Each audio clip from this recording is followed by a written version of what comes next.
And okay, here we go. So we're recording for posterity, and we appreciate y'all being here this evening as we talk about one of the more sensational aspects of psychiatry and mental health, which is the population of personality disorders symptoms. Has anyone here ever worked with a patient that you're pretty sure would meet criteria for a diagnosis of a personality disorder? Oh, yes. Yes, yes, yes. Which, kind of when we say personality disorders, what comes to mind? Which diagnosis? Which symptoms? Anything in particular? Ha! Very quickly, a borderline response. We're going to talk paranoid personality. We're going to talk a little more about borderline this evening than the other personality disorders. This is an interesting section because there is a limit to how much pharmacology is going to influence people's courses of treatment, but that doesn't mean there are no medicines that can be helpful, and really just important that you were able to recognize. This is kind of small, but it's the biggest I could get it. If you kind of look here, this is if you had a parking lot and the cars represented the different personality disorders, this is what you would get. I think I just love this. I was introduced to this when I was in graduate school, in specifically a psychology program. But you have you have the pink histrionic car in the middle, and you have the narcissistic car, which is the biggest car with the super obvious hood ornament. Intergalactic parking for the schizotypal person. Yeah, we'll talk about schizotypal personality disorder, and that is one of the that's one of the cluster A personality disorders, and it's folks who are not they're described as odd, a little curious. They may have some beliefs that border on delusional or psychotic. Yeah, thank you, Adam. It's a spaceship. So they're describing, yeah, quirky is a good way to put it, but almost beyond quirky, some odd beliefs, magical beliefs, things that are not necessarily compatible with reality, but they're also not floridly psychotic to where they're meeting criteria for schizophrenia or something like that. So it's magical is a good way to put it. And then schizoid just wants nothing to do with any of the other cars. And it's great. Okay, so let's move on to more serious things. I guess sort of a note on the front. This is a pretty light. This is not heavy lifting. This material here, which is good. I think everybody was due for that. Just kind of take it in. The primary features. How might you sense that you're working with a person who meets criteria for these things, and how might it influence? Because really the issue with personality disorders is how it's going to flavor and influence the presentation of other disorders like depression or anxiety or panic or substance. So think about how it's going to change the patient's presentation and maybe your treatment approach. Personality disorders, this is true of all of them. It's a pattern, it's enduring, it's not present one day and then gone for 6 months and then back another few months and then gone another few months. There's going to be evidence of this because this is an issue with sort of how the person interprets the world, filters reality, makes sense of reality, how they choose to express themselves behaviorally, emotionally, cognitively, and that doesn't change. It is a outside of normal limits how they interpret and interact with the world. So it's going to influence everything that they do. And, it's not a disorder unless it causes clinically significant impairment. So people may have personality features. You'll see that a lot on charts and things, because very few people seem to want to commit to diagnosing people with personality disorders. The stigma is really significant. So you may see antisocial features, cluster B features, those sorts of things. This is kind of what we talked about. This is standard. The way that they conceptualize experience, how they explain things, relations between things, how things ought to be, how people should treat them, how they should treat people, what makes sense. Cognition. It affects that. Their emotional expression, also their ability to receive and appreciate other people's emotions. These things all exist on a spectrum. It's not like you either have it absolutely or you don't, and then everybody else is in one or either category. That's why we say things like features.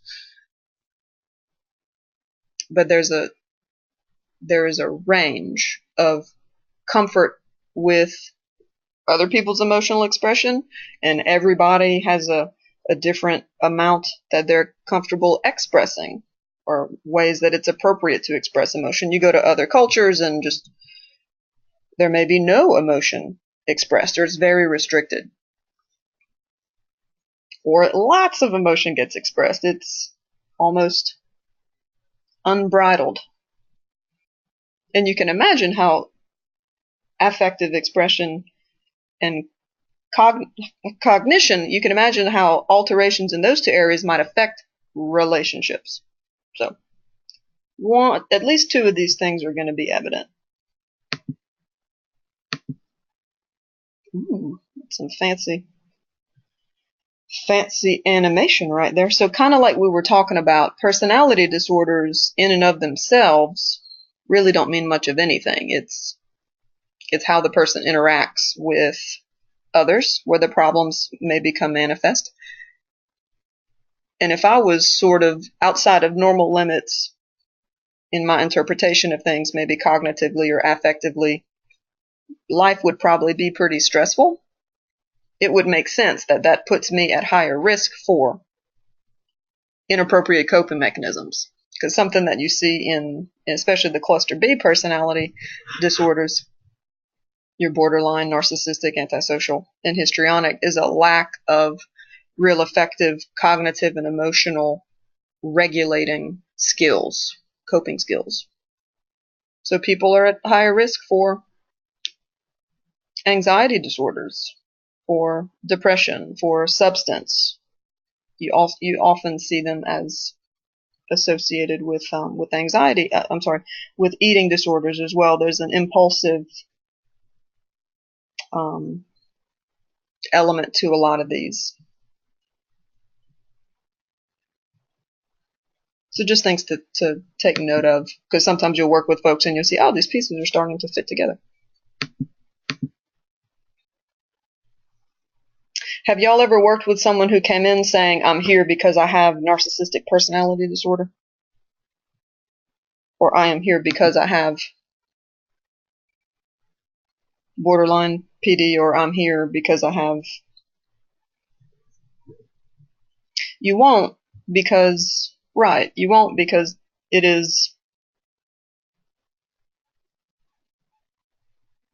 it's not a problem. It's who they are. So the problems that these tendencies may create in their lives, they're going to attribute to the other people in their lives. It's kind of like, personality disorders are not dementia.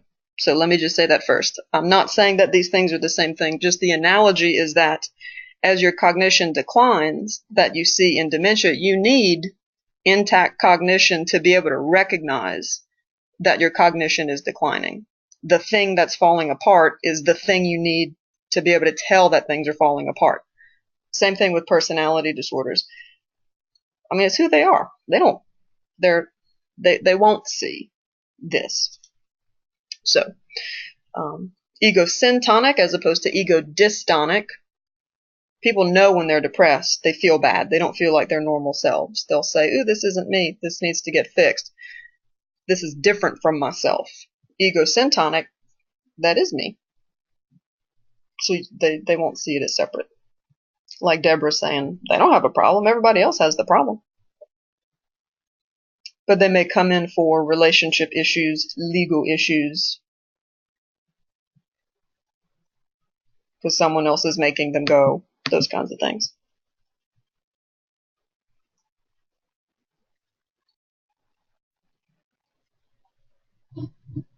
You know, a PHQ-9 isn't going to give you personality specific information.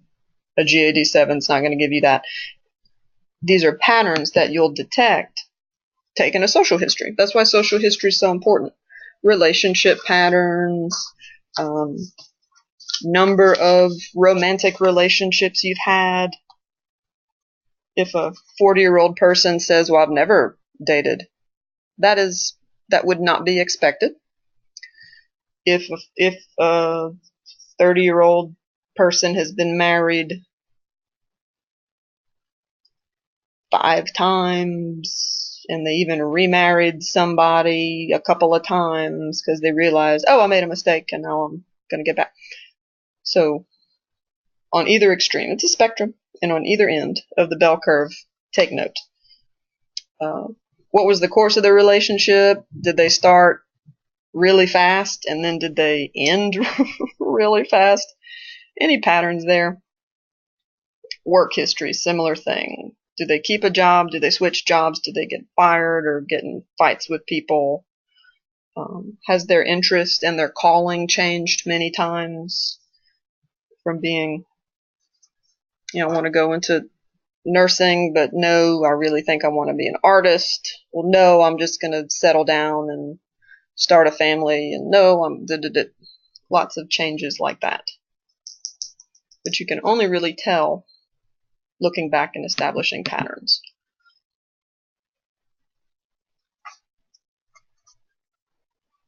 And as with everything, stress makes everything worse. Stressors reduce our ability to stay in touch with our good, problem-solving, balanced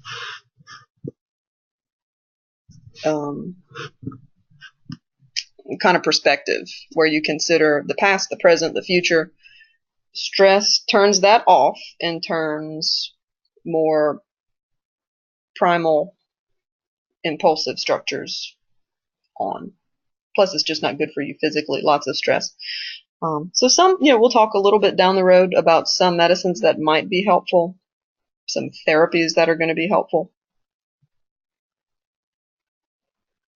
So things that may bring someone into treatment, it could be, ask, has anything changed? Like you always would, but it may be an acute stressor that's magnifying these ineffective behavior patterns.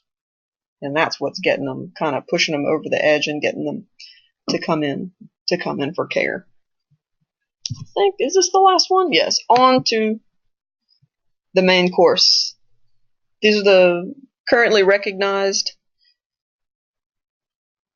types of personality disorders. The previous, I think the DSM, I don't know if it was the 4 or the 3, there used to be another personality disorder called passive aggressive personality disorder, and that is not recognized anymore as significantly different from any of the other ones. They said, yeah, passive aggression is such a part of all of these, we're not going to have a separate one anymore. But is that a term that y'all have heard a good bit before, the cluster A, cluster B, just kind of in your working? Is that something that is familiar for anybody?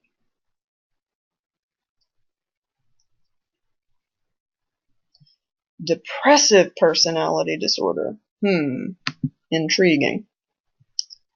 Depressive personality disorder. You know what, Adam? I am intrigued by that.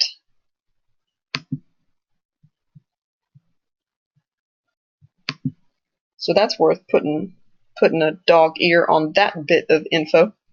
But cluster B, cluster A, is that things you just want to know if that's familiar to y'all or not? Karen, not really. I just wondered if folks who worked, I would think that with a lot of inpatient psych exposure, you probably would have heard. But we also don't, the DSM-5 doesn't consider Axis 1, Axis 2 anymore, which was really commonly used to kind of distinguish. Not heard of inpatient that much? Okay.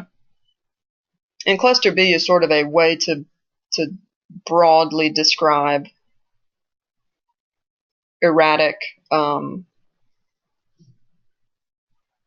emotional, volatile, sort of this, I mean, you can imagine borderline, histrionic, whoa, and there's a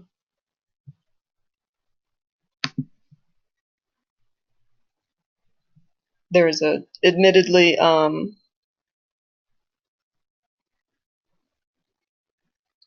okay, thank you, Adam. So those are some depressive personality other specified. Oh, that sounds like a great diagnosis. An other specified personality disorder. Like, can't put my finger on it, but something. A admittedly less than flattering, kind of tongue-in-cheek way to distinguish cluster A, B, and C is the weird, the wild, and the wimpy. So if you want a really simple way to kind of clump would be cluster A, B, C. Sort of the odd, interesting cluster, the more erratic, unpredictable cluster, and then much more, cluster C, much more of a passive, obsessive compulsive. That should not be in that, does not fit that description, but folks who are going to present more passively, not at all attention seeking, at all, quite the opposite. We're going to cruise through cluster A, mainly because these are, and we're going over this because these are things that you need to know, diagnostic things that you need to be able to recognize. I can't say for sure, but I'd be really surprised if y'all had a question of these on your board exam, but it's possible. From a practical applying this kind of perspective, it would be helpful for you to be able to recognize these traits in a person so that you realize, oh, that's not, their generalized anxiety disorder doesn't explain this, or their bipolar 2 disorder doesn't explain that, so that you can tell what is and what is not the condition you're trying to treat. And that will help you know if you are making progress, if you're actually calling the right thing the right thing. So I think Deborah or Karen was asking about schizotypal. Thinking is moving towards schizophrenia as being on a spectrum, that schizotypal may be, for lack of a better term, sort of a milder presentation of schizophrenia. When you think of schizophrenia, you should think of positive and negative symptoms. And schizotypal is like someone presenting with mild negative and mild positive symptoms.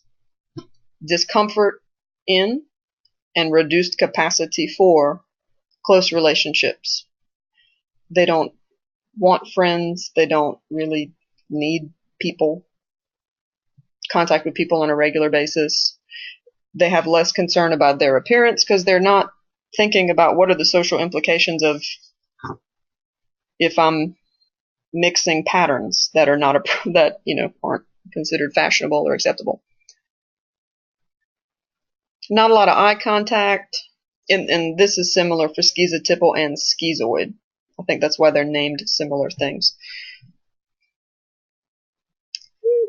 they're fine being alone. These people would be satisfied in a job where they never have to talk to other people or deal with other people. They could do kind of one of the stereotypical examples is the person who works night security somewhere, or a person who I've only ever worked with one person that I know for a fact had schizotypal personality disorder.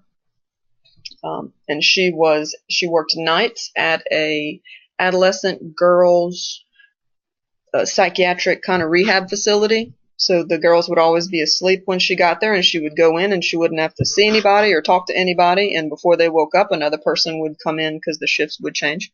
And she was great with that. She never had to encounter peers, which can also be helpful. People who were, working with folks who were significantly younger and less, I guess, socially prominent than you. She was great. No facial expression, real, just interesting. She would talk about kind of energy and speaking kind of like almost in, it says here metaphorical speech, but almost speaking figuratively in ways, as opposed to, and would only speak when you would have to initiate the conversation, but she would talk, and it was sometimes present and literal, and sometimes she would talk about, the energy in the room, and it's going to be good the rest of the day. She can feel people's energy, and sometimes if she's not in a good mood, she knows other people can feel her energy, so she just stays away and stays at home. So kind of talking on two levels at the same time. Now it's not disorganized speech, to the extreme of schizophrenia. And her beliefs, while they are odd, it's kind of on a in-between place of, yeah, this is delusional, versus, no, this may just be her way of interpreting the world, and she speaks not literally all the time. When these folks are really, really, really stressed, though, their thinking can become closer to the delusional psychotic side than they would be otherwise. And when the stress resolves, they're right back to normal, which is the context in which I met this woman. Is there was some conflict with a neighbor. A neighbor was kind of causing some trouble, and she was really worried about it, and she started believing that the neighbor was working on a machine in his car that he was going to spy on her with. Now that's beyond, that sort of pushed her. So on the schizophrenia spectrum, with schizophrenia on the left, I think that's a pretty good way to look at it. That you would have schizophrenia and it would sort of maybe become super duper mild to the point of schizotypal, mild negative symptoms, no restricted affect, not real interested in people, fine staying away from people, negative symptoms. And then once the mild positive symptoms subside, then you're left pretty much just with schizoid. I think that's a good way to look at it. So someone with schizotypal versus schizoid PD is probably going to look and act from an interpersonal standpoint pretty similar.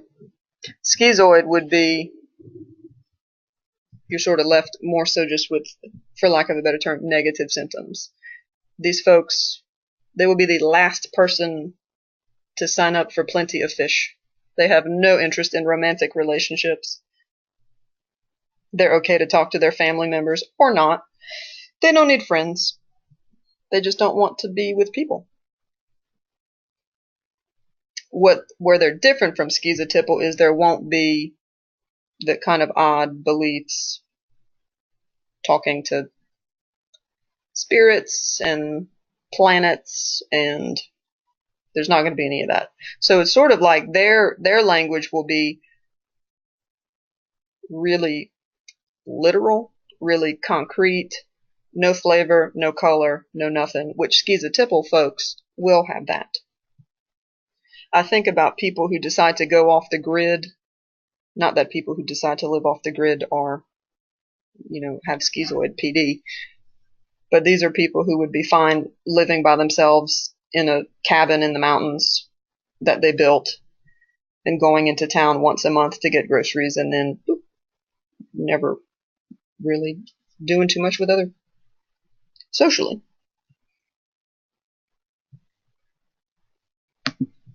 So it's probably, I think it's interesting for us because we're in a field where it is central to what we do to be interested in people and to want to talk to people and to want to get to know people, that there are folks who do not, that just isn't part of their world. So it can be difficult to try to even imagine how that might be. You wouldn't expect, with schizoid, you would not expect any kind of significant change. I wonder, it would probably even be difficult to tell that someone with schizoid PD was experiencing any sort of inner turmoil. Schizotypal, I guess that contributes to the idea of the spectrum of schizophrenia, that when you crank things up, there may be an exaggeration of these mild magical thinking symptoms. You wouldn't expect that in schizoid. Real flat. Oh, I'm glad you said that. That reminds me. You can go on YouTube, and if you search OLLU, psych, and that is Our Lady of the Lake University, not that that matters, but OLLU, psych, and it'll come up, they'll bring up a bunch of 4 and 5 minute videos that are samples of each of these personality disorders. So if you want to see an interview with someone with schizoid PD or schizotypal PD, because you're just not going to, you may work your whole career and not encounter these because they have no need for treatment. There's nothing wrong with these folks. It's called a disorder, but there's nothing inherently wrong with them. These people can graduate high school and get a job and pay taxes and, be fine. It's not, this isn't, unless they also have depression or they also have severe anxiety, they're just not gonna, you're not gonna see. I don't know, Dr. Fogger, how many people with whom you have worked who might meet criteria for schizoid or schizotypal, but I'm thinking I've worked with max 3. So that's really why this is kind of for your own. You're working with one person. And sometimes you can work with people. They're diagnosed with schizoaffective, but maybe they've never quite had to go in the hospital. It sort of makes you wonder, I wonder if that's a little more schizotypal than anything else. Just consider it. Paranoid PD. These folks may come in to see you at the urging of someone else. They're starting to have some kind of conflict with someone. Paranoid PD is this folks who tend to interpret other people's motives as not nice. People are against them. They just generally assume that other people's intentions are bad. Not qualifying for psychosis. And again, with paranoid PD, to distinguish it from schizophrenia, of course, is people with paranoid PD, they stay organized. They don't have disorganized, bizarre behavior otherwise. They just generally interpret.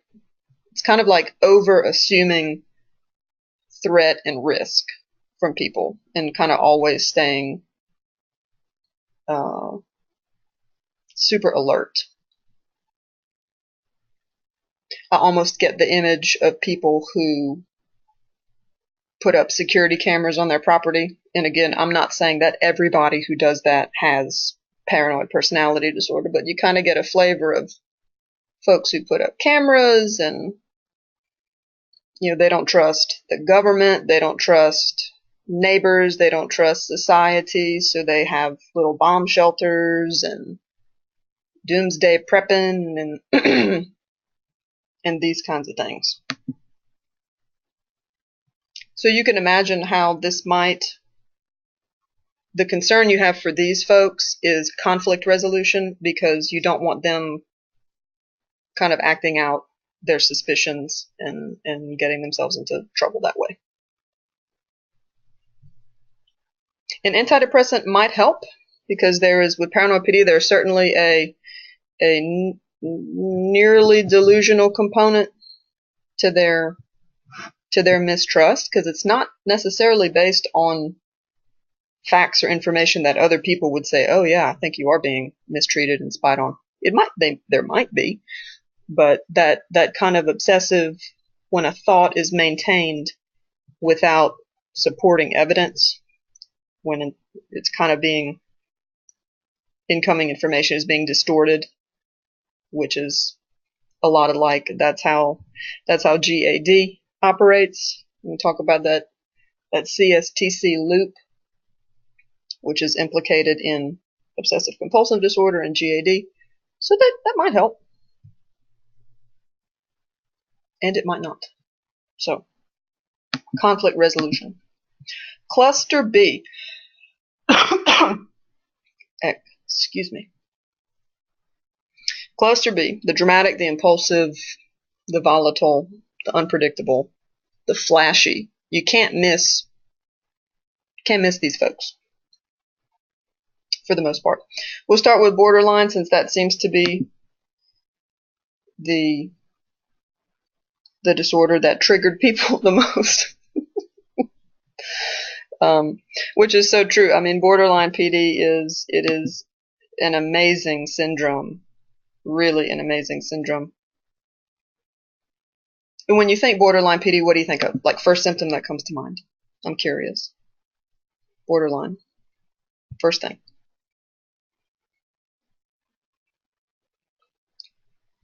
Dramatiques. Love and hate. Unstable. Yes. Ooh, angry. Suck the air out of the room. Yep, can't miss him, can't miss him. So Jake has experienced some of the anger. Okay, that's interesting. So kind of the primary feature, and each of these has a primary feature, kind of a number one hallmark thing, and for borderline, it is frantic efforts to avoid real or imagined abandonment. Unstable identity, unstable self-image. So these are going to be folks who have lots of hot and cold relationships. They cut people out of their lives. You're wonderful, and then these are the people who will say, "This is the best session I've ever had. No one has ever asked me the questions you've asked me. I've never told anybody that before. You're so much better than my other psychiatrist." That's real extreme. You are perfect. You are wonderful. You are great. And then a few weeks down the road, the honeymoon phase has ended, and they will say the opposite of all those things. So very reactive. These are patients that in their HPI, I will describe their mood as intense and reactive to circumstance, because they are shifting moods, dependent on situation, those kinds of things. And then the non-suicidal self-injury is a big part. So there's a reason for all of these symptoms that suck the air out of the room, as we say, that make them so dramatic like that. There are really important networks in our brain that are active when we're just at rest and we're not really needing to attend to anything. The default mode is what is active when you're just kind of thinking about stuff. You're not really paying attention to the outside world. It could be kind of daydreamy. But this is involved in processing sort of what makes you you.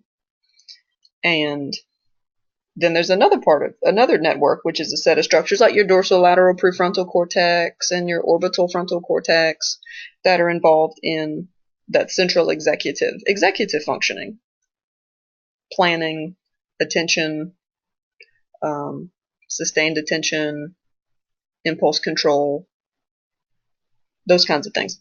And then you have your salience network, which is the thing that almost bridges the two between kind of resting state, just kind of thinking about what you've done and where you've been and what you plan on doing, kind of your own autobiographical memories and things. And then, I got to do something.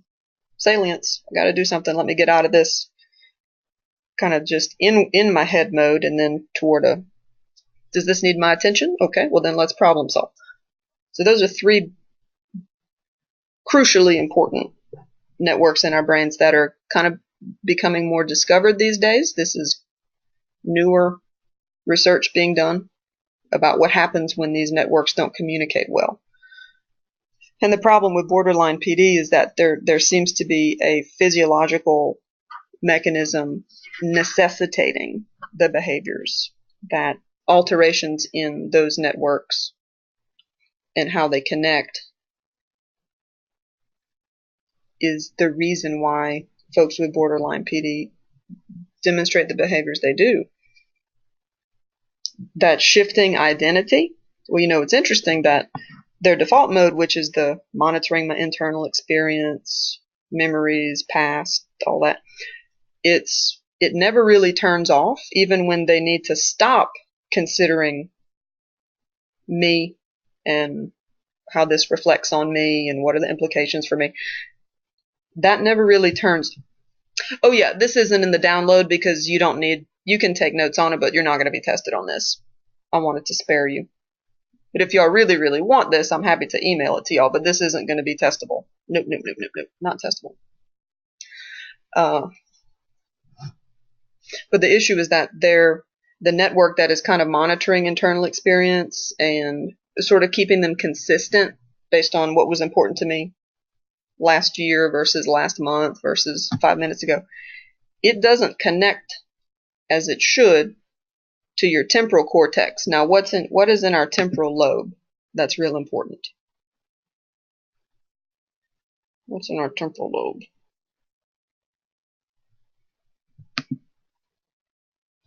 The hippocampus. Yes. Right. So they're the structures that monitor, that kind of distinguish self from, my history, my memories, my values, what's important to me, kind of the trajectory I've been on, the life I've been building, is poorly connected to their memory center. So they almost don't have real good access to their own history. In particular, when exposed to stress, when their brain is trying to turn this mode, this network further off, that just gets them further away from access to their own memories. And so it makes sense why they're kind of constantly changing, why there's not consistency in their interests and their expressed values and their goals. And so that makes sense. Plus, their orbital frontal cortex, which is trying to inhibit, kind of manage impulsive actions and reduce that's not really involved in this either. So they make impulsive decisions to change relationships and change work and friends and jobs and interests and all those things. The parts of your brain that help you stay consistent are poorly connected with each other in the brains of people with borderline PD.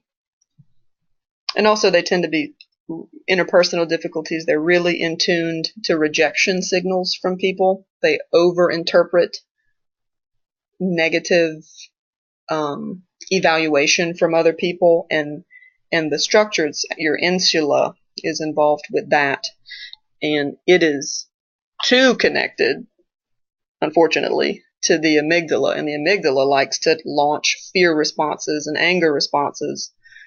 So a part of their brain is kind of overactive all the time and constantly searching and seeking for rejection.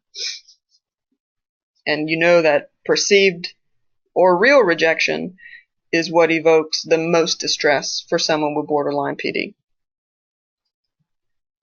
So it speaks to the need for us to be tremendously consistent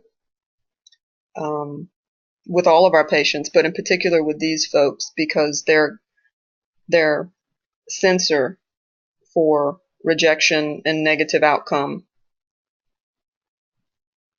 is super fine-tuned, which probably relates to histories of repeated neglect and having to read signals from other people to know if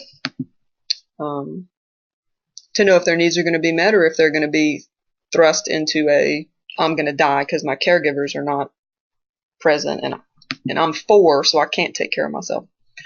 And yes, that does elicit rejection. These behaviors are not compatible with relationships. Really, all of the personality disorder features are incompatible with what we consider healthy adult relationships. Self-injury, this is strictly a coping mechanism. It causes physical changes, let me not say physical, connectivity, chemical changes in the brain that reduce, that kind of further turn off the default mode network that's not really working. It helps funnel. It helps funnel. I don't want to say blood because that seems so simplistic, but it really does funnel control between these networks away from default mode and toward a central executive network that is more capable of handling whatever the stressor is than a default mode where they kind of aren't even in touch with the present. Folks will self-injure because they are feeling out of control. So you want to kind of reduce the amygdala involvement and kind of get out of an emotional and give some frontal problem-solving networks a chance to take some control again. Self-injury can do that. Self-injury can also end dissociation. For people will do it because they want to feel something. They're dissociating, and that feels really horrible. And dissociation, folks with borderline tend to do that a good bit. And that makes sense because, again, there is not adequate typical connectivity with your parietal or temporal cortex. And your parietal, that's sensory. That's what I'm seeing. That's what I'm hearing. That's what I'm feeling. Well, there's poor connectivity there already. You add a little bit of stress, further inhibit those signals. Well, now I'm not getting any feeling information in. And my temporal lobe, my hippocampus, it's even pushed away further, so I can't tell if I've been here before. I don't know if this is real or not. Is this familiar? Is this real? I'm not feeling anything. That is dissociation. And these folks are biologically primed for that. And self-injury can be shown on a fMRI scan to turn off malfunctioning networks and allow functioning networks, problem solving. Okay. I'm present again. I can think again. I'm not completely scattered and all over the place. And that's why 90+% of women with borderline PD self-injure. And typically it's cutting, which is interesting. Because folks with borderline PD, you can inflict the same amount of pain to them and they don't recognize it as painful. It's not that the nerves aren't working. The signals are getting there, but they just don't have any sort of emotional response to physical pain. So it's like, here's this thing that can help me kind of get out of faulty networks and get back into a problem-solving state that doesn't actually make me more upset because the emotional distress comes from social pain, not from physical pain. It's all very interesting stuff. So that's kind of why that happens. If you're going to treat folks with borderline PD, there's dialectical behavior therapy, real quick. Sure, cutting, burning, sticking pins in themselves, skin damage, and usually cutting and hidden in places that other people maybe can't see, but often it'll be in places that are really obvious. Yeah, upper thighs, stomach, but then arms, kind of all over. The goal of treatment for this is to correct those, provide mechanisms so that they do not stay in a state of arousal that kind of warrants those self-destructive coping mechanisms. And it's about helping people not exist between extremes. It's interesting because borderline was named by the Freudians to be between psychosis and neurosis, that they were on the borderline between being really crazy and just semi-crazy, borderline. And the irony is that the treatment that is helpful for these people is, in fact, trying to minimize the separate kind of that extreme all or nothing state of being in which they're existing all the time. So that's pretty ironic. Dialectics just means blending, balancing, dichotomies, dualities.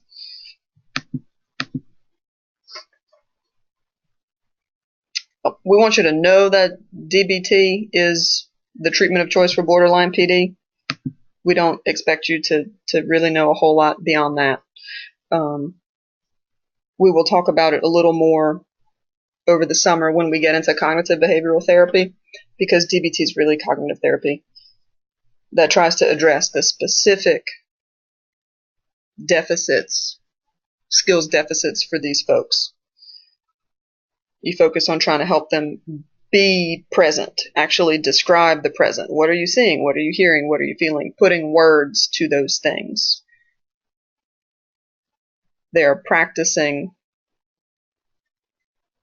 other emotion regulation skills, ways to reduce the odds that they're going to be very upset, practicing other ways to respond when they're triggered from rejection.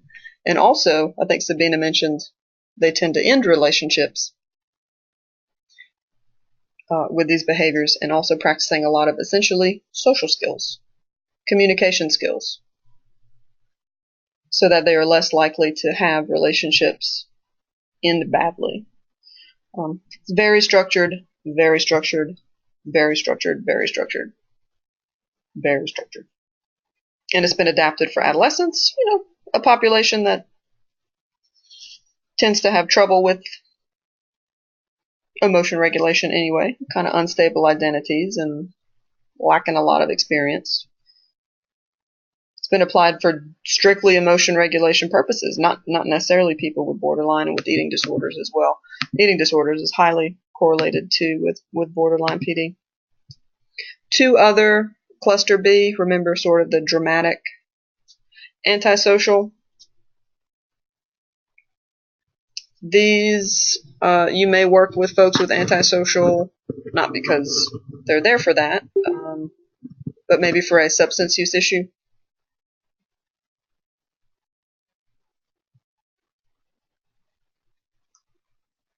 But they're probably not going to be honest when push comes to shove.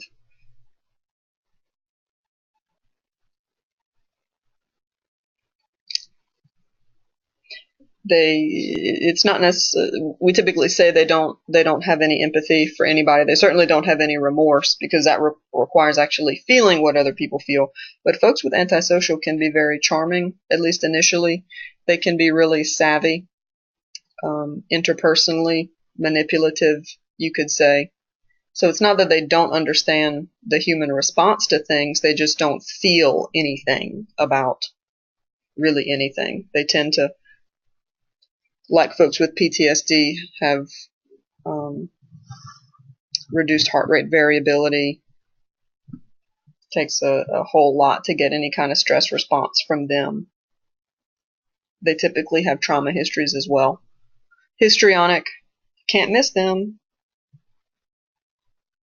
Dressed very flamboyantly, seductively, anything to get them attention. That's what they're going to do. It's all for show. It's all for show. It's all for show. Folks with histrionic PD, they don't feel like they exist except in interaction with other people. They need other people to be attending to them. And they'll make big scenes. They don't mind making big scenes.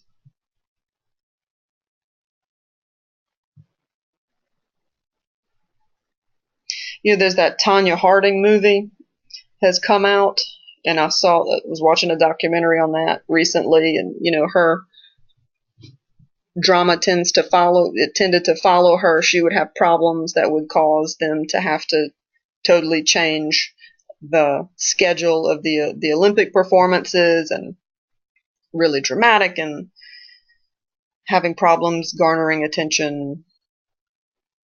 Kind of, those are features of that for sure. And then narcissistic, they are the only people who matter. So it's not like histrionic, where they only exist in interaction with other people. Narcissists really are the only people who exist, period. Success, money, power, huge egos, jealous of others, always comparing, telling stories, I have more, I'm better, everything's great, everything's wonderful. You can see how there's a lack of empathy here. There's a lack of consideration for other people. It's all about me. All about me.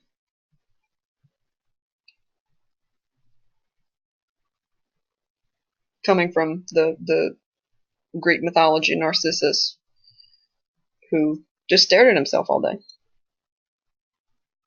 They'll only associate with people of high status. These are going to be patients who are going to come in and tell you everything that they know, how they know more about psych mental health than you do, and they only see the best doctors for this and the best doctors for that, and so. Cluster C, anxious. These folks are probably not going to make any sort of waves, but they may come in to talk about their anxiety or their depression, and what comes out in conversation is that they have some pretty strong dependent or avoidant features. Dependent PD, of this cluster, that will probably be the more common features people will exhibit in session. Folks with dependent PD, they are excessive help-seeking behavior. These are folks who aren't going to want to come up with any solutions, and they'll say, well, can you do that for me? And, well, I don't know if I can do that. Can you talk to so-and-so for me? All of their behavior is the goal of their existence is to maintain nurturance and support from others. Their goal is not necessarily to get better so they can get a job and move out and live on their own and give to charity and play basketball at the community center. That is not their thing. So you have to kind of check yourself. Are you pushing them toward independence when they are not? These are folks who maybe will never get better. Medicines work for a little while and then they quit working. There's always kind of a reason to stay, to maintain the helpless role. OCPD, micromanagers, really rigid, really stubborn. They're not only rigid about themselves, they're going to be rigid about how other people do things.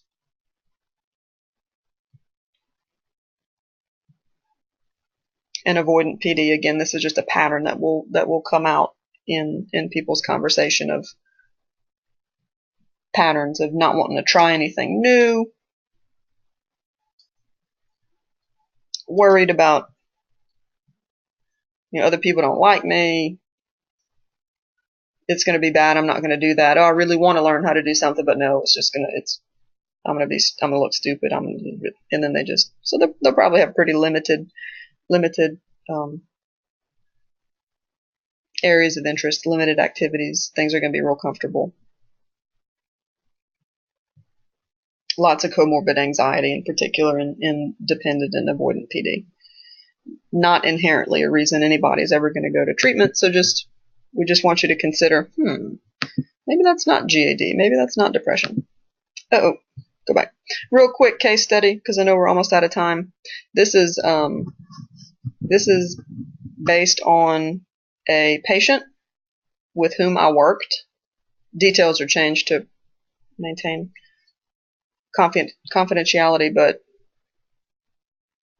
this was really it. 43-year-old guy, served a long time, really extensive service.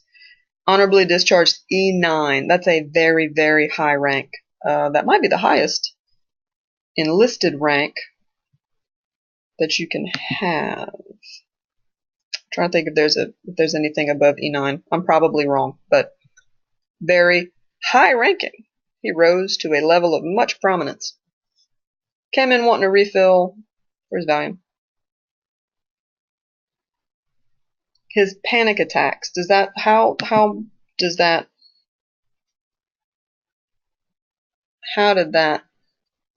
look? Panic attacks, is that like panic attacks y'all have experienced? Have worked with patients that actually had panic attacks like that? Kind of a dramatic description, not a lot of substance to that description. That would not be a panic attack.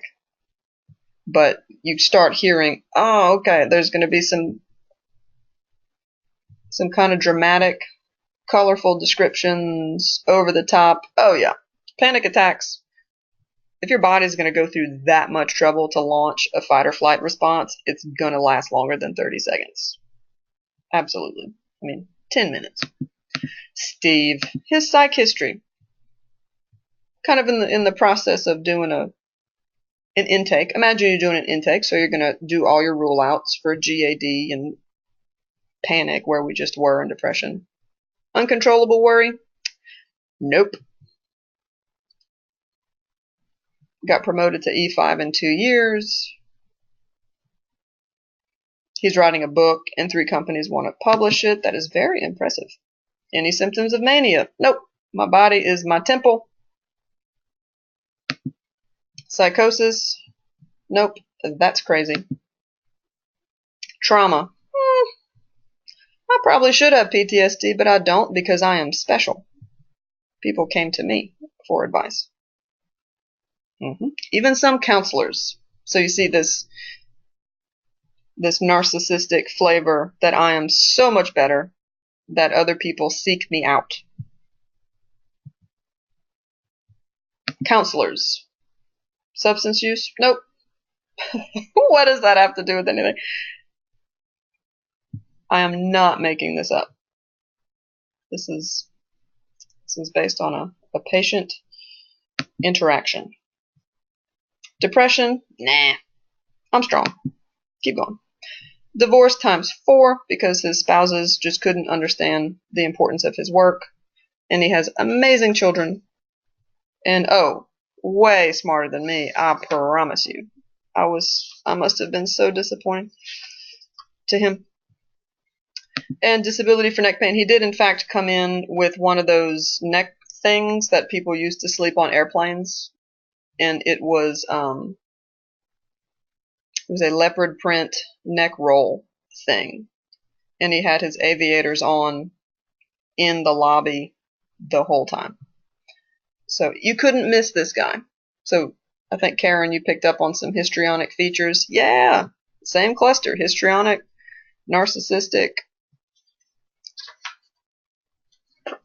So 50 milligrams of Zoloft for his panic symptoms and Valium. So medication-wise, what would y'all do for this fella? What would y'all do for Steve? And then we'll wrap it up.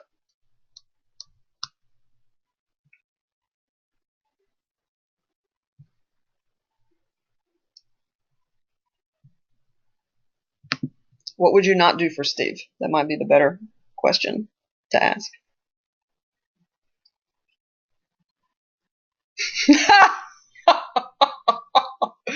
Well, Sabina, he recommended a refill of his Valium. Bingo for Mr. Barkaloo. Yes, no benzos, considering he didn't meet criteria for anything. Right. You don't want to increase disinhibition for people. Because whatever the person meets criteria for, that points you in a treatment direction. So,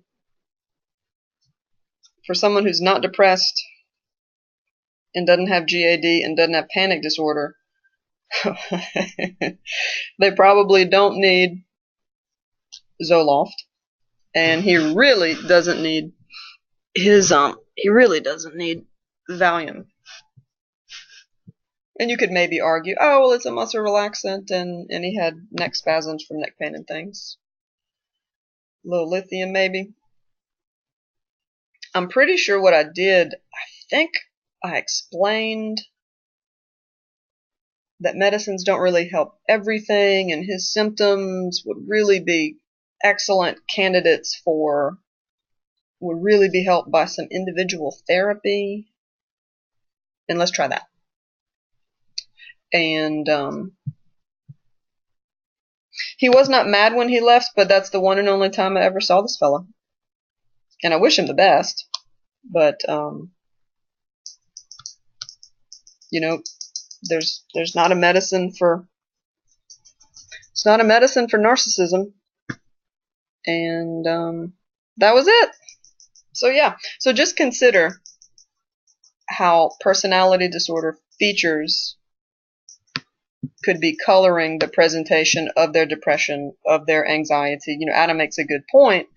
You have a lot of folks with borderline personality who are diagnosed with PTSD and bipolar disorder because they're erratic. You know, they have a trauma history and they dissociate and they have explosive anger and their moods can be up and down.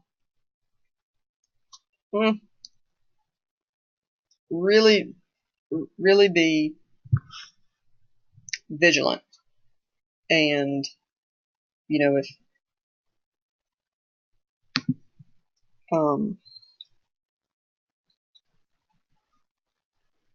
if you think somebody has borderline PD, be sure you recommend DBT to them. Medicines that do help folks with borderline PD tend to be mood stabilizers because, again, they tend to have, they're sympathetically activated much of the time, not unlike post-traumatic stress disorder. And medicines that tend to help them are medicines that kind of slow the intensity, reduce the intensity of that sympathetic activation. Now, benzos can do that, but you don't want to disinhibit people, like Adam was saying. So your options are things like Lamictal, Depakote, antipsychotics. In particular, the antipsychotics like antipsychotics that have some noradrenergic activity, because those, by trying to re-regulate how norepinephrine is produced and received in the brain, you can have reduced anxiety, reduced impulsivity, reduced anger. And that's what you see in borderline PD, is that the medicines that are helpful tend to be GABA enhancing or medicines that regulate noradrenergic transmission, like your Geodon, your Seroquel, medicines like, just mentioned Lamictal's real popular, and Depakote can be real popular. So just consider those in the treatment, because if you can reduce the magnitude of their dysregulation, that just helps them. That helps their behavioral interventions, like the distress tolerance, can take hold better and help them more because it's not having to work against so much physiological arousal. SADC differential for narcissist is, yep, the differential for narcissistic PD is the other cluster B. Absolutely. And Sabina, it's true. There are overlap.